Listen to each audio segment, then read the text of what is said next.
Mr. President. Senator from Michigan. Mr. President, I ask unanimous consent to vitiate the quorum call. Without objection. Thank you, Mr. President. And I rise today to discuss my amendment that was made pending yesterday by my friend and the ranking member of the Energy and Natural Resources Committee, the senator from Washington, Ms. Cantwell.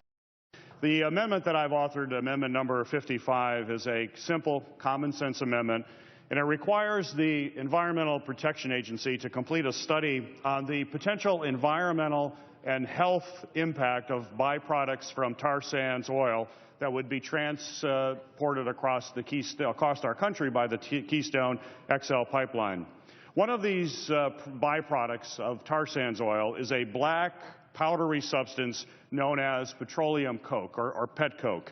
It is residual from this tar sands oil, and large amounts of it is produced in the refining process. In fact, it is estimated basically for every barrel of oil that we get from tar sands, 1/3 of the material is this dark substance called pet coke. If we are transporting an awful lot of oil through the Keystone Pipeline, it naturally follows that we're going to get massive amounts of this pet coke. I've had an experience with this pet coke in my previous House district in the city of Detroit, where we had pet coke from the refining process of this tar sands oil being piled up along the Detroit River. We had a pile there that was at sometimes several stories high, a city block long. It was stored along the river in an uncontained fashion. It was blowing into people's homes. It was blowing into businesses. It was also draining into the Great Lakes watershed. It caused all sorts of problems. I had complaints from constituents that talked about this substance going into their homes. I had businesses talking about, for example, restaurants in the area, that their wait staff were getting respiratory problems as a result of breathing this in.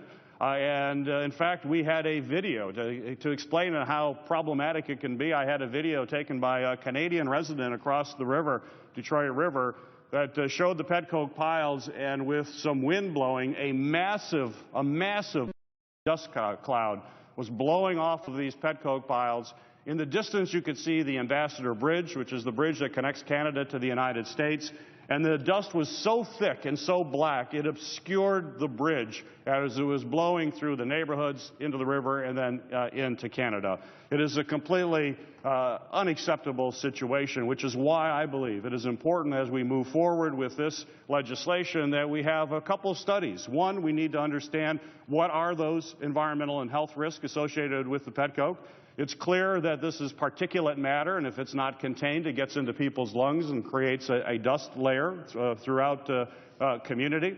And it's very important as well in the study, not only to understand the environmental and health impacts, but what are the best practices to handle this material.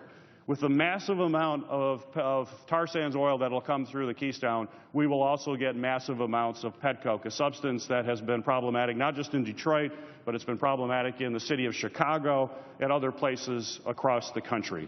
So I believe that it is very important that we get this kinds of information as this project moves forward.